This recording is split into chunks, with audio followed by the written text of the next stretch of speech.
Welcome friends, welcome to India சமையல். இன்னைக்கு வீடியோவில் ஒரு கப் ரவை இருந்தால் போதும், வாயில் வச்ச நிமிஷத்தில் நாக்கில் கரையிற அளவுக்கு சூப்பரான ஸ்வீட் ரெசிபி எப்படி பண்ணலாம்னு சொல்லி பார்க்கலாம். வாங்க வீடியோக்குள்ளே போகலாம். இப்போ ஒரு கடாய் எடுத்துக்கோங்க. அதில் நான் ஒரு கப் அளவுக்கு நான் அவல் சேர்த்துருக்கேன். நீங்கள் சிவப்பவுல், வெள்ளை அவல் எது வேணுமாலும் சேர்த்துக்கோங்க. நான் சிவப்பவுல் தான் சேர்த்துருக்கேன். ஸ்டவ்வை மீடியம் ஃப்ளேம்லேயே வச்சு வறுத்துக்கோங்க. கருக விடாமல் வறுத்துக்கிறலாம். வாசனைக்கு 5 ஏலக்காய் சேர்த்துக்கோங்க. சேர்த்துட்டு லைட்டாக வறுத்துக்கிறலாம். இந்த மாதிரி கையில் எடுத்து பாருங்கள். நல்லா கிறிஸ்பியாக இருந்துச்சுன்னா இந்த அளவுக்கு போதும். இதை எடுத்து ஆற வச்சிடலாம். இப்போ ஒரு மிக்சிங் பவுல் எடுத்துக்கோங்க. அதில் நான் 3 கப் அளவுக்கு தேங்காய் பால் சேர்த்துருக்கேன். நல்லா கெட்டியான பாலாக சேர்த்துக்கோங்க. நீங்கள் எந்த கப்பில் மெஷர்மெண்ட் பண்ணுறீங்களோ அவளை அதே கப்பில் 3 கப் அளவுக்கு தேங்காய் பால் எடுத்துக்கோங்க. நம்ம எண்ணெய், நெய் எதுவுமே சேர்க்கலை. இந்த தேங்காய் பால் மட்டும்தான் சேர்க்க போகிறோம். ஸோ அதனால் கெட்டியான தேங்காய் பாலாக சேர்த்துக்கோங்க. இந்த மாதிரி 3 கப் அளவுக்கு சேர்த்துடலாம்.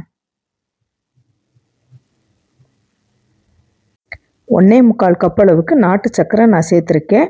நீங்கள் 2 கப் அளவுக்கு வேணுனாலும் சேர்த்துக்கோங்க. இது ஸ்வீட்டு இதுவே கரெக்டாக தான் இருக்கும்.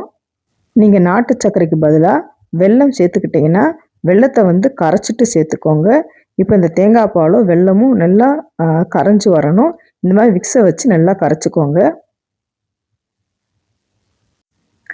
மிக்ஸி ஜார் எடுத்துக்கோங்க. வறுத்த அவலை இதோடய சேர்த்துடலாம். அவளும் ஏலக்காய் இருக்கும். நல்லா நைஸாக அரைச்சி எடுத்துகிட்டு வந்துடலாம்.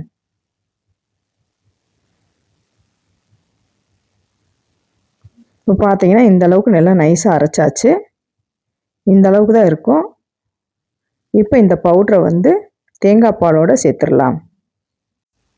இப்போ இந்த தேங்காய் பாலோட இந்த அவுல் பவுடரையும் சேர்த்துடலாம். சேர்த்துட்டு மிக்ஸை வச்சு நல்லா கட்டி இல்லாமல் கலந்துக்கோங்க. கொஞ்சம் கூட கட்டியே இருக்கக்கூடாது. நல்லா சாஃப்டாக இருக்கணும். இந்த மாதிரி மிக்ஸை வச்சு கரைச்சிடலாம்.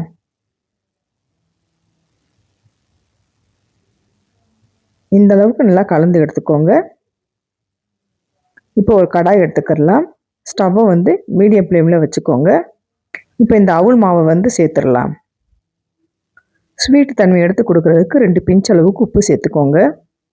இப்போ சேர்த்துட்டு இன்னும் கைவிடாமல் இந்த மாதிரி கலந்துக்கிட்டே இருக்கணும். ஸ்டவ்வை மீடியம் ஃப்ளேம்லேயே வச்சிடலாம். ஃபஸ்ட்டு பார்க்குறப்போ உங்களுக்கு தண்ணியாக இருக்கிற மாதிரி இருக்கும். கொஞ்சம் டைம் ஆக ஆக கொஞ்சம் நல்லா கெட்டியான பதத்துக்கு வந்துடும். உங்களுக்கு பார்த்தாலே தெரியும். ஃபஸ்ட்டு இருந்ததுக்கும் இப்போ நல்லா கெட்டியான பதத்துக்கு வந்துருச்சு. தேங்காயிலேருந்து நல்லா எண்ணெய் விடும். அந்த அளவுக்கு நல்லா கலந்துக்கோங்க. இப்போ கெட்டியான பதத்துக்கு வந்திருக்கு. இன்னும் கொஞ்சம் நேரம் நல்லா மிக்ஸ் பண்ணிகிட்டே இருந்தீங்கன்னா கரெக்டான பக்குவத்துக்கு வந்துடும். இப்போ கடாயில் ஒட்டவே இல்லை. மேலாப்பில் அந்த எண்ணெயெல்லாம் நல்லா பிரிஞ்சு வந்திருக்கு. இந்த மாதிரி கடாயில் ஒட்டாத அளவுக்கு நீங்கள் வேக வச்சு எடுத்துக்கோங்க. அப்போ தான் நம்மளுக்கு கரெக்டாக இருக்கும். பர்பி பார்த்தாலே தெரியும் பாருங்கள். எண்ணெயெல்லாம் நல்லா பிரிஞ்சு வந்திருக்கு. நான் ஒரு கேக் டின்னு தான் எடுத்திருக்கேன். அதில் மேலாப்போ கொஞ்சம் நெய் தடவிக்கோங்க. முந்திரி பருப்பும் பாதாம் பருப்பும் இந்த மாதிரி உடச்சிட்டு சேர்த்துடலாம். இது ஆப்ஷனல் தான். வேணும்னா சேர்த்துக்கோங்க, இல்லைன்னா தேவையில்லை. சேர்த்துட்டு அவுல் பர்பியை மேலே இந்த மாதிரி அப்ளை பண்ணிக்கோங்க.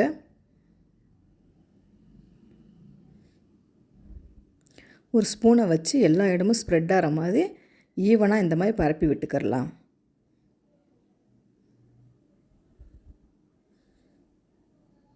எவ்வளோ சாஃப்டாக வந்திருக்குன்னு பாருங்கள். இப்போ நல்லா சூடெல்லாம் ஆறிடுச்சு. இப்போ திருப்பி போட்டுடலாம்.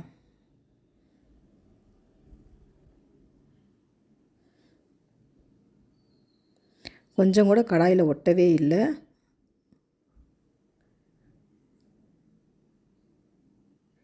உங்களுக்கு நான் கட் பண்ணி காமிக்கிறேன்.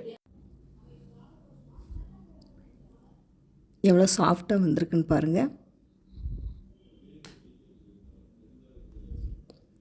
சூப்பரான அவல் பர்பி ரெடி ஆயிடுச்சு. நீங்களும் இந்த மாதிரி ட்ரை பண்ணி பாருங்கள் ஃப்ரெண்ட்ஸ். ட்ரை பண்ணி பார்த்துட்டு கமெண்ட் பண்ணுங்கள். உங்களுக்கு இந்த வீடியோ பிடிச்சிருந்துச்சுன்னா லைக் பண்ணுங்கள், ஷேர் பண்ணுங்கள், கமெண்ட் பண்ணுங்கள். உங்களை இன்னொரு வீடியோவில் சந்திக்கிறேன். பாய். தேங்க்ஸ் ஃபார் வாட்சிங்.